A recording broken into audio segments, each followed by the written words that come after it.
Olá a todos. Na aula de hoje nós estudaremos o que são os requisitos não funcionais. Então nós já estudamos requisitos funcionais de cliente, requisitos funcionais de sistemas e agora nós vamos estudar o que são requisitos não funcionais. Os requisitos não funcionais, eles são requisitos que restringem os requisitos funcionais de alguma forma, tá? Existe inclusive uma norma que descreve na forma de características de software os requisitos não funcionais. Então, vou dar alguns exemplos, por exemplo, de requisitos não funcionais relacionados a produtos, a características de requisitos de produto, a características organizacionais ou características externas.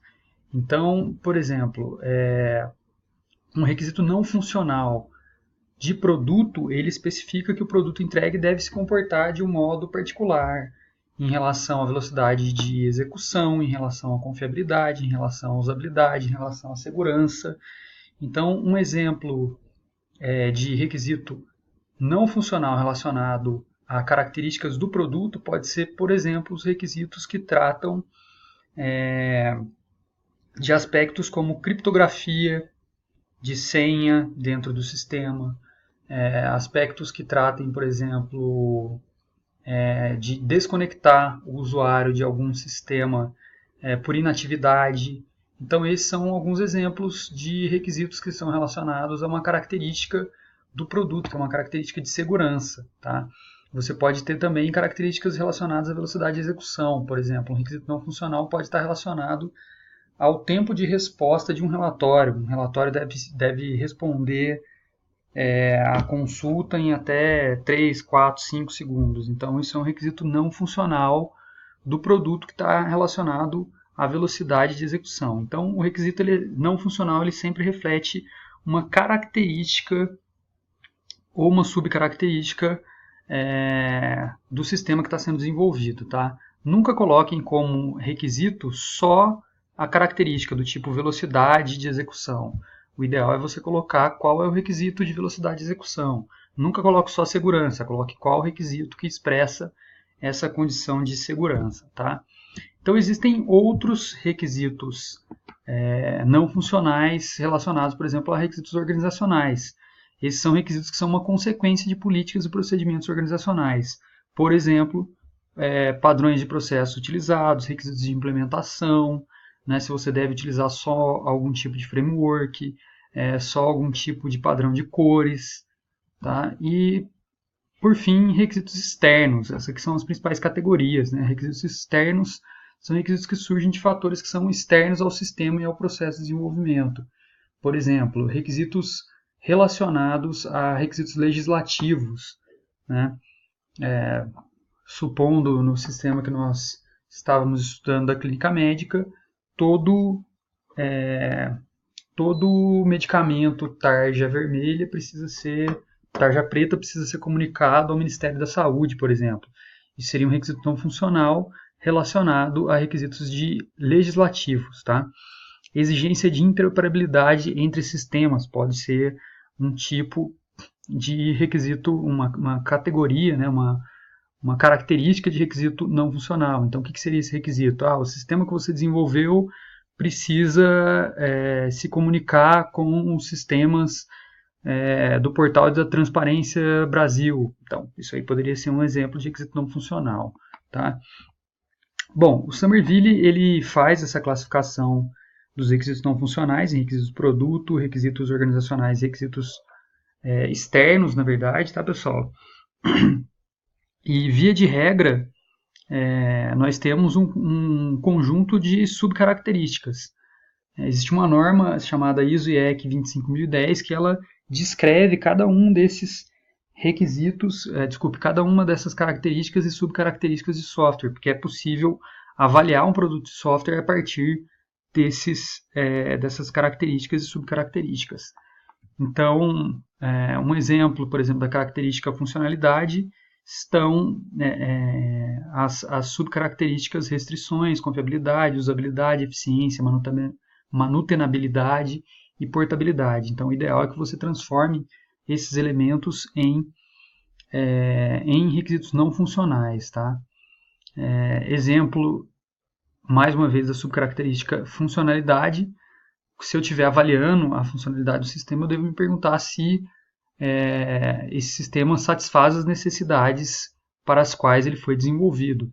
E aí nós temos outras subcaracterísticas, como, por exemplo, adequação, se o sistema propõe-se a fazer o que é apropriado para ele, acurácia, faz o que foi proposto de forma correta, interoperabilidade, se ele é capaz de interagir com sistemas especificados. Então, quer dizer, você precisa especificar qual sistema, né? Lembrando que todo requisito não funcional ele deve ser passível de teste, né? Deve ser passível de você comprovar que ele atende ao que foi especificado.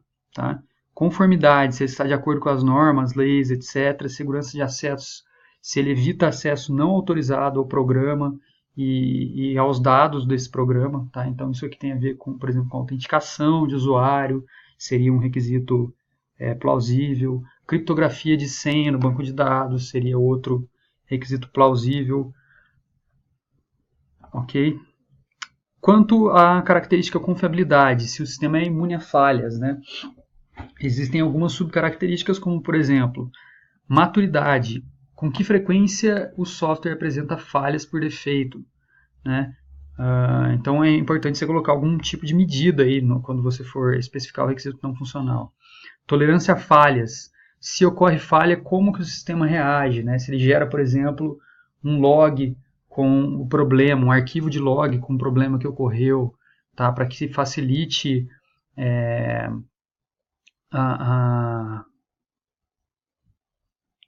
o debug do software. Recuperação, se ele é capaz de recuperar dados em caso de falhas, né? Lembrando que atualmente a gente trabalha muito com aplicativos e com sistemas para celular. Então, se você está utilizando o seu aplicativo ou a sua página web e você entra dentro de um túnel e perde a conexão com a internet, como é que o sistema reage ao perder a conexão, né? Lembrando que hoje em dia tem tecnologias que permitem que você armazene inclusive o conteúdo de uma página web localmente e descarregue essa informação no momento que você tiver uma conexão de internet disponível novamente. Então, o que eu gostaria que vocês fizessem? Eu gostaria que vocês refletissem um pouco a respeito de quais requisitos não funcionais são mais adequados dentro de um contexto de dois sistemas diferentes, porque assim, nós não precisamos ter necessariamente todos os requisitos funcionais, de todas as categorias, todas as características e subcaracterísticas apresentadas na norma ISO IEC 25010. Então, por exemplo, no caso de um software para controle de estoque, se eu for comparar um software de controle de estoque e um software embutido num satélite, né? Quais características são mais importantes para esses softwares? Funcionalidade. Os dois sistemas precisam ter funcionalidades específicas, né? Precisam atender às necessidades para as quais eles foram desenvolvidos. Confiabilidade. Também os dois sistemas precisam ser confiáveis. Se um software para controle de estoque no supermercado não é confiável, esse supermercado pode ter prejuízo. O mesmo com um software embutido num satélite. Se ele manda informações erradas, o sistema perde a sua necessidade, né? Por fim, usabilidade. Né? Um software para controle de estoque precisa ter usabilidade? Precisa, porque não vai ser uma pessoa com grande conhecimento de software que vai utilizá-lo. Muitas vezes são pessoas com pouco nível de instrução. Já um software embutido num satélite não há necessidade de ter uma usabilidade muito boa, porque provavelmente vai ser um engenheiro que vai manter esse software, né? Um engenheiro super especialista. Eficiência. O software para controle de estoque não precisa ser desenvolvido pensando muito em eficiência, porque a quantidade de dados que ele vai trabalhar é pequena, ele tem um cabo de energia elétrica para alimentar o computador que vai executar todas as operações, então o consumo de energia não é um fator crítico para um software de controle de estoque. Já um software embutido no satélite, o controle de energia é um fator crítico e provavelmente ele vai utilizar energia solar, que é captada através de algum tipo de equipamento para transformar essa energia solar em energia elétrica. Então é importante que os algoritmos que rodem nesse sistema sejam eficientes para consumir menos energia. Quanto à manutenabilidade, bom, um software para controle de estoque provavelmente vai ser mantido e evoluído no decorrer do tempo. Um software que foi embutido num hardware do satélite provavelmente não vai precisar ser mantido. Tá? E por fim, portabilidade. Não necessariamente a portabilidade é importante para controle de estoque, mas eu acho que hoje em dia já é desejável. E eu colocaria até como desejável aqui no software embutido em satélite, mas na verdade não é tão desejável não. Pensando bem, o software está embutido no satélite, né? Então não faz muito sentido ele ser portável. Tá? Então qual que é a moral da história com essas características selecionadas, com esse exercício aqui? É identificar, perceber que cada software demanda um conjunto de características e de requisitos não funcionais específicos para ele. Então é papel do engenheiro de software, do engenheiro de requisitos, identificar quais são as características selecionadas e por fim, quais serão os requisitos não funcionais que você vai selecionar para o seu produto de software. Tá? É importante a gente lembrar que os requisitos não funcionais, assim como os requisitos funcionais, eles têm um conjunto de atributos. Tá? Por exemplo, todo requisito não funcional ele tem que ter capacidade de verificação. Então, isso é um fator crítico que muitas vezes os alunos colocam apenas a característica ou subcaracterística, mas não, você precisa identificar o requisito não funcional, e esse requisito não funcional ele precisa ser passível de teste, para você poder garantir que esse requisito foi de fato implementado. Então, a capacidade de verificação envolve poder verificar se o software atende aquele requisito não funcional ou não. Todo requisito não funcional também deve ter uma prioridade, que a gente utiliza para negociação no caso de recursos limitados, e todo requisito não funcional também deve ter um identificador único, que possibilita a sua inclusão no controle de gerência de configuração, e ele é gerenciado, né, através do ciclo de vida do software. Então, lembrando que esses atributos aqui são comuns para requisitos funcionais de cliente, requisitos funcionais de sistema e requisitos não funcionais. Então, nós finalizamos a nossa aula agora. Um abraço. Tchau, tchau.